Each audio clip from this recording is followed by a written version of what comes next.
welcome.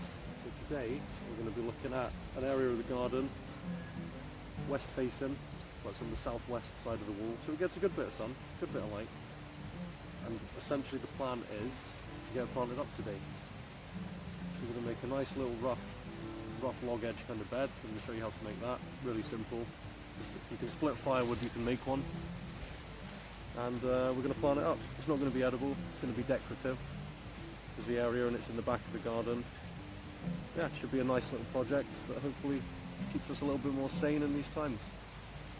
So let's get through there and get started. My day starting with the sunshine, walking right up my front door. So I head into the coal mine. So I've just got it cleared away, got all the stuff out, dug back. There were some nettles growing in it, so we've got to get the rest of those roots out, as you can see there, and that'll be it. In terms of aspect, it gets a good bit of sun in the morning. So there's kind of side of the house. There's pretty much bang on south where it's facing now. And obviously there's this big part of the house, this big wall here that blocks it out. So it gets the morning, the afternoon sun, and then that's it. So you're looking at 6 hours a day max. But it is nice and sheltered, and I believe it will get a nice bit of heat from the wall when the morning sun does catch it. So we're going to see what we can grow in here. So we were originally going to do kind of wavy edged firewood type beds using these bits. This is wet Sitka, so it makes pretty good edging for the beds, but it makes very bad firewood until it's seasoned. So that's what that is. So don't worry, we're not wasting good firewood for this. And then I found this bit of old sycamore that I'd split in half, and with the exception of needing to cut a little bit off another one, it fit pretty much bang on. So we're going to make this bed out of that, and then we're going to make another bed out of firewood. So we're actually going to be making 2 beds today. So well, hey, that's always good. Right, that's the last of the stinger nettle roots out. Well, I'm sure they'll be back, but that's not a problem. We like nettles. They taste good. They indicate good soil. It's all good with nettles, really. Very useful plant. So we're going to go ahead, get this filled in, and then we'll get back to the planting. So we've just filled it up with a nice rich organic topsoil, full of leaf litter and rotten logs and all sorts of good stuff. So it's proper woodland soil type soil. We're just lucky enough to have an almost unlimited supply of it, but it really is, for the plants we're going to choose, this is the best soil. Nice, rich, organic.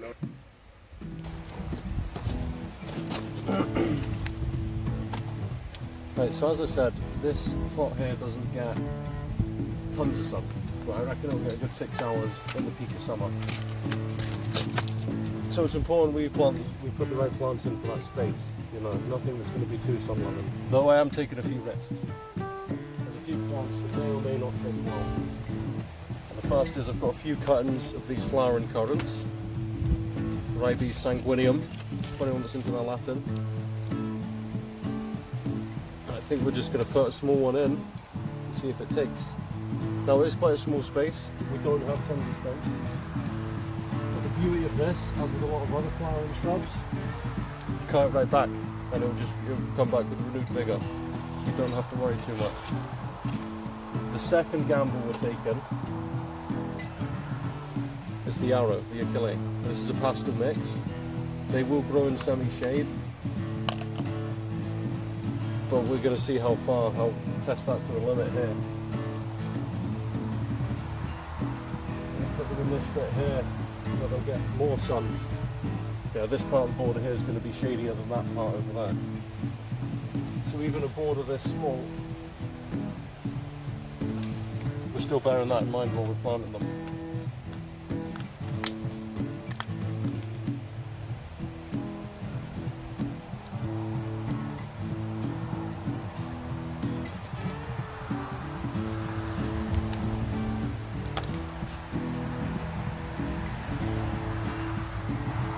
looking quite dense. I'm not expecting they're going to flourish, like I said.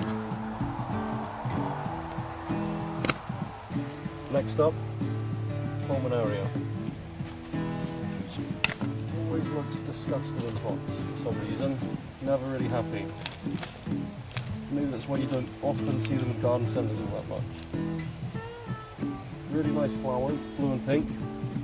You really grow it for this lovely foliage there. You can see plenty of roots on that, plenty of thick fleshy roots. You stick it in a soil like this, in the right shady spot, it's just going to want away.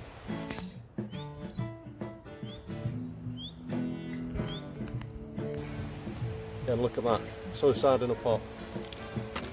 With nice healthy roots, except the second that goes into the soil, it's going to womp away.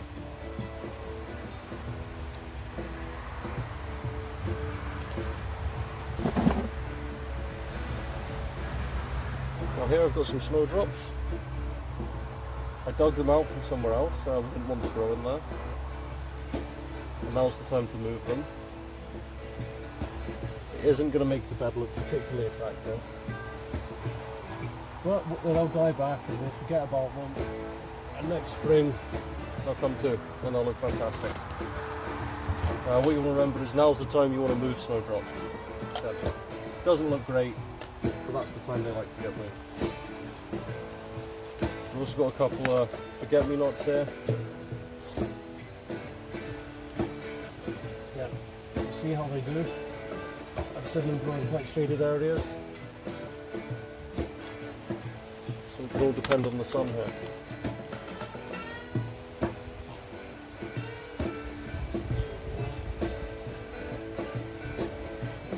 And then we've just got this space we're going to fill up with some foliage.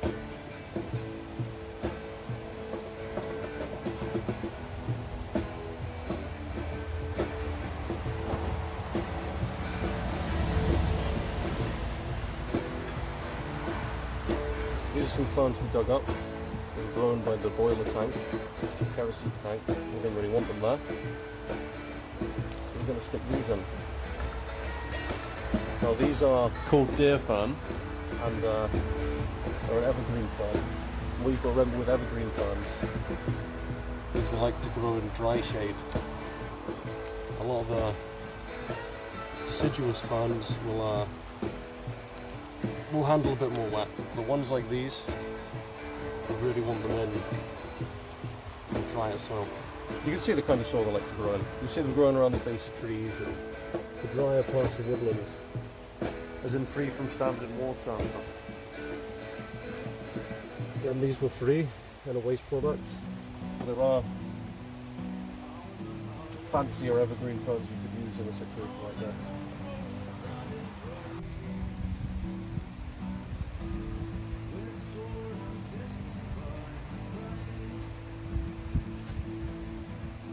So there's that planted up. It looks a little bit tatty now, and it's definitely overplanted.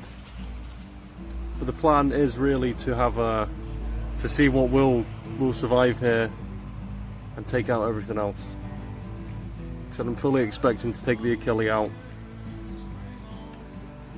And these ferns definitely aren't at their best right now, but once they get their new lush green growth, this area is going to look really nice. It's going to brighten up the place. It's going to be interesting to see what the little currant cutting does as well, but definitely the pulmonaria, the ferns, the forget-me-nots, they're going to be fine here. And we're going to go ahead and use all this to make another bed around the front that's a different kind of shade. It doesn't really get any direct sunlight because it's shaded out by the house. So we'll go and have a look at that and some of the things we're planting in it. So what I've done is roughly marked out the shape I want. It's quite an organic process, so it'll probably change a bit.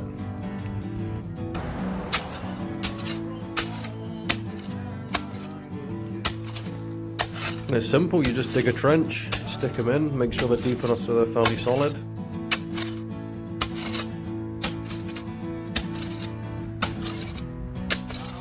And that's it. They're not super sturdy, I mean I wouldn't go and give it a good kick in, but it holds. So now I'm going to go ahead and fill it up. Same organic-y soil.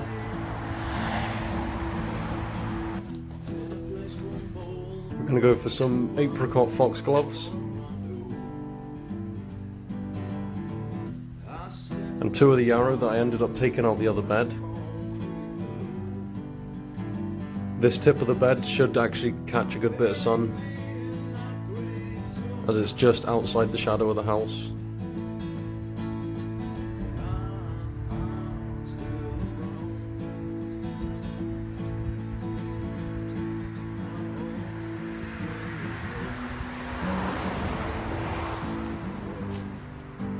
And we're going for a rose forget-me-not here.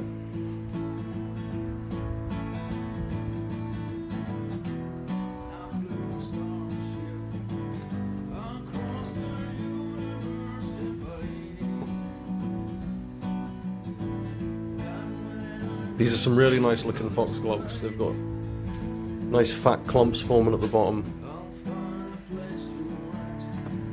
Yeah, I'll show you. You see it's kind of fattening up and forming new small plants at the bottom. They'll root and you get a nice display of flowers off that.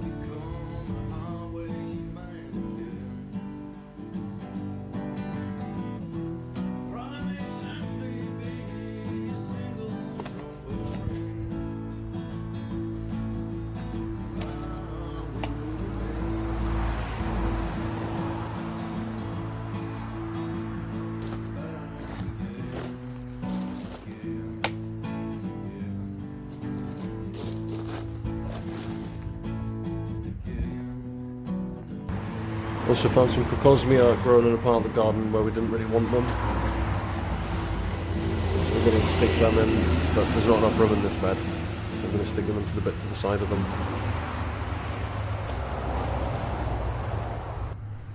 Right in this space here with the cardboard.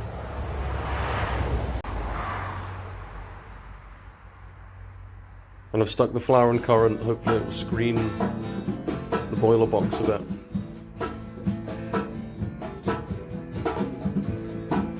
And that's that, part 1 of our journey into planting the shady part of the garden. So hope you enjoyed it, and thanks for watching.